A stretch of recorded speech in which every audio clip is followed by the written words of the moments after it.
making the perfect toffee nut latte at home. Sweet and cozy, hey coffee lovers.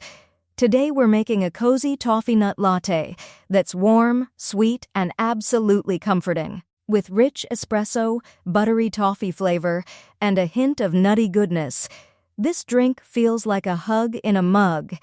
It's perfect for slow mornings or relaxing evenings at home. If you love cozy café-style drinks, this recipe is for you. Let's get started.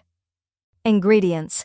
You'll need 1 shot of espresso or U-cup strong coffee, 1 cup milk, 2 tablespoons toffee nut syrup to teaspoon vanilla extract optional whipped cream and caramel drizzle for topping. Directions: start by brewing your espresso and setting it aside. In a small saucepan, heat the milk over medium heat until hot but not boiling. Stir in the toffee nut syrup and vanilla extract, mixing well until everything is smooth and fragrant.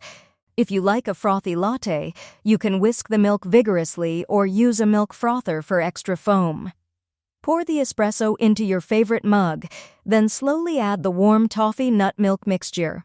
Stir gently to combine. Then top with whipped cream and a drizzle of caramel for an extra indulgent finish. This latte is rich, slightly nutty, and perfectly sweet, making it ideal for cozy mornings, quiet evenings, or anytime you need a comforting coffee break. And that's your cozy toffee nut latte. Warm, sweet, and full of comforting flavor, it's the perfect drink to enjoy anytime you want to relax. I hope you loved this recipe and give it a try soon. Don't forget to like, subscribe, and share for more cozy coffee ideas. Let me know in the comments how yours turned out. See you next time. Free ebook, Starbucks Liquors, Coffee the Adult Alcohol, worth $5.99. The description, https://tinural.com, 3 Coffee Lover.